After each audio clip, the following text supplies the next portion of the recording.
तो दोस्तों आज बात करते हैं Vivo T4X और Vivo T3X के हार्डवेयर परफॉर्मेंस के बारे में, यानी कि स्पीड टेस्ट के बारे में। सबसे पहले शुरुआत करते हैं दोनों ही डिवाइसेस के रिबूट टेस्ट से। और जब तक दोनों डिवाइस होते हैं रिबूट, मैं यहाँ आपको बता दूं कि Vivo T4X में आपको मिलता है Dimensity का 7300 प्रोसेसर। Vivo T3X आता है स्नैपड्रैगन के 6 Gen 1 प्रोसेसर के साथ। और यहाँ पर दोनों ही डिवाइसेस के 6GB रैम वाले वेरियंट यूज किए गए हैं। और यहाँ पर थोड़ा सा Vivo T3X जल्दी रिस्टार्ट हुआ Vivo T4X के कंपेरिजन में, यानी कि पहला टेस्ट यहाँ Vivo T3X के नाम रहा। आगे बढ़ते हैं दोनों ही डिवाइसेस के AnTuTu बेंचमार्क स्कोर्स की तरफ।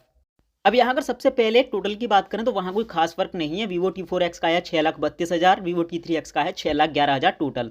लेकिन अगर CPU स्कोर्स की बात करें तो वहाँ बहुत बड़ा डिफरेंस देखने को मिलता है। 1.5 लाख के आसपास स्कोर है T4X का, जो कि T3X का है 2 लाख के आसपास। यानी कि कॉमन यूज में T3X T4X से ज़्यादा बेहतर है AnTuTu बेंचमार्क के मुताबिक। लेकिन गेमिंग में और ज़्यादा स्कोर चौंकाने वाले मिलते हैं, क्योंकि यहाँ T4X का स्कोर ज़्यादा है 1,80,000 के आसपास, जो कि T3X का है 1,35,000 के आसपास। यानी कि गेमिंग में यहाँ T4X ज़्यादा बेहतर परफॉर्म करेगा, ऐसा AnTuTu बेंचमार्क के ये स्कोर्स बताते हैं। तीसरे स्कोर्स मेमोरी स्कोर्स की बात करें तो यहाँ पर रैम स्कोर्स तो दोनों के सेम है, यानी कि मल्टीटास्किंग की परफॉर्मेंस तो आपको सेम देखने को मिलेगी। लेकिन डिवाइस की रीड एंड राइट स्पीड का स्कोर Vivo T4X का T3X से जस्ट डबल है, क्योंकि T4X में आपको मिलता है UFS 3.1 का सपोर्ट, जबकि Vivo T3X में आपको मिलता है UFS 2.2 का सपोर्ट। तो AnTuTu के मुताबिक तो Vivo T3X कॉमन यूज में T4X से बेहतर है। यहाँ पर कुछ एप्लीकेशंस लॉन्च करके देखते हैं कि वाकई कॉमन यूज में प्रैक्टिकली कैसी परफॉर्मेंस देखने को मिलती है। तो अभी तक तो सारे के सारे एप्लीकेशन Vivo T3X पर पहले लोड हुए और T4X यहाँ पीछे रह जाता है। कैमरे का ये एप्लीकेशन भी थोड़ा सा Vivo T3X पर पहले लोड हुआ। कैंडी क्रश एक छोटा सा गेम, और यहाँ देखते हैं ये पहले किस पर लोड होता है। तो अभी तक प्रोसेसिंग में T3X आगे है, और ये गेम भी T3X पर पहले लोड हुआ T4X के कंपेरिजन में। ये भी एक छोटा सा कार रेसिंग गेम है, और इसे देखते हैं ये पहले किस पर लोड होता है। तो यहाँ भी प्रोसेसिंग T3X की ज़्यादा बेहतर है T4X से, और ये गेम भी T3X पर जल्दी लोड हुआ T4X के कंपैरिजन में। यानी कि कॉमन यूज़ में नो डाउट AnTuTu के मुताबिक भी, और यहाँ प्रैक्टिकली भी आपने देखा T3X T4X से बहुत बेहतर परफॉर्म करता है। चाहे फिर नेटिव एप्लीकेशंस की बात करें या फिर कहें थर्ड पार्टी एप्लीकेशंस की। ये गेम्स भी मैंने यहाँ पर लोड करके देखे हैं, और सारे के सारे एप्लीकेशन Vivo T3X पर पहले लोड होते हैं T4X के कंपैरिजन में। अब बात कर लेते हैं गेमिंग परफॉर्मेंस की। तो पहला तो मैं अपना एक्सपीरियंस शेयर कर देता हूं। मीडियम ग्राफिक्स गेमिंग में आपको कोई भी इशू देखने को नहीं मिलेगा। अभी ये जो आप गेम प्ले देख रहे हैं वो है Vivo T3X पर हाई ग्राफिक्स सेटिंग्स पर।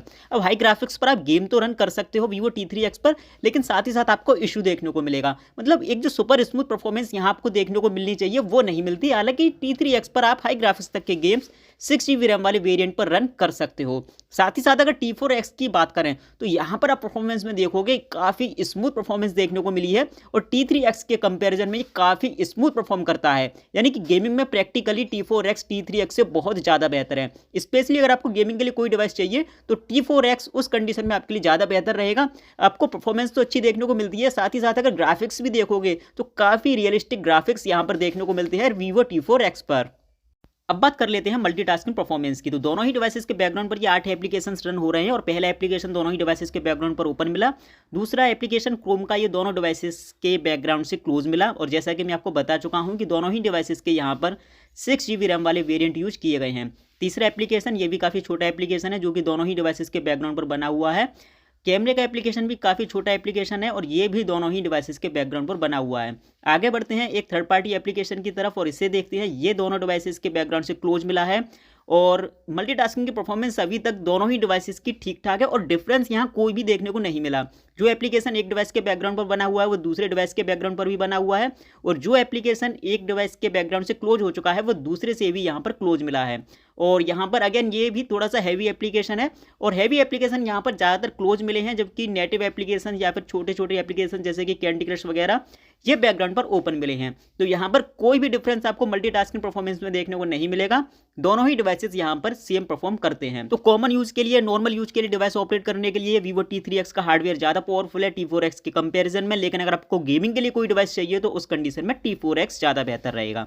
तो दोस्तों मुझे मेरे वीडियो आपको पसंद आया होगा तो प्लीज़ वीडियो को लाइक, चैनल को सब्सक्राइब। मेरा नाम है धर्मेश, फिर मिलेंगे ऐसे किसी इन्फॉर्मेटिव वीडियो के साथ। तब तक के लिए गुड बाय, आपका दिन शुभ हो।